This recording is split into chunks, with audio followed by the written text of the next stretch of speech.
ভেতর থেকে বের হলো চিরকুট, লেখা কাঁচকলা খাও।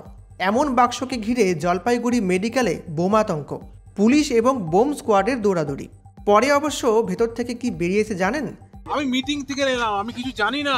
উত্তরবঙ্গ সফরে রয়েছেন মুখ্যমন্ত্রী, আর তারই মধ্যে মঙ্গলবার বিকেলে একটি পরিত্যক্ত পার্সেলকে ঘিরে বোমাতঙ্ক ছড়িয়ে পড়ল জলপাইগুড়ি জেলা স্বাস্থ্য দপ্তরে।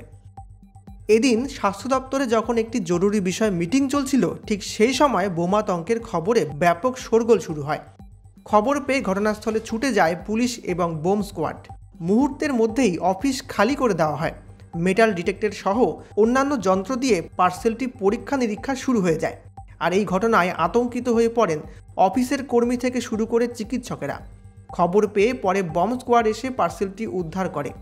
তারপর সেটিকে জলে ভিজিয়ে নিষ্ক্রিয় করতে নিয়ে যাওয়া হয়। বলা তো যায় না, সত্যি যদি ভেতরে বোম থাকে। মেডিকেল কলেজের assistant super doctor Surajit Sen বলেন, মিটিং চলছিল, তার মধ্যেই খবর আসে একটি মালিকহীন পার্সেল আউটডোরের কাছে পড়ে রয়েছে। পরে অবশ্য ভেতর থেকে কি বেরিয়েছে জানেন? কোতোয়ালি থানার আইসি সঞ্জয় দত্ত বলেন, পার্সেল থেকে ডেন্টাল ডিপার্টমেন্টের কিছু ইনজেকশন পাওয়া যায় শেষে।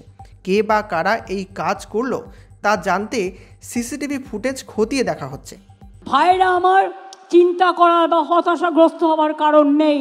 একটা চায়ের দোকানে চা বিক্রি করলেও চা বিস্কুট ঘুগনি ইনকাম খারাপ হয় না, চাকরির থেকে বেশি টাকা পাওয়া যায়। মনে রাখবেন, বাণিজ্যে বসতলক্ষ্মী। কেউ চাকরির সুযোগ পেলে চাকরি করবেন, পলিটেকনিকের ট্রেনিং নিয়ে চাকরি করবেন। আমরা 10 লক্ষ ছেলে মেয়েদের পলিটেকনিকের ট্রেনিং দিয়ে আমরা কিন্তু তাদের চাকরি করে দিয়েছি। অনেকে বলে চাকরি হয় না, দেখবেন কি করে?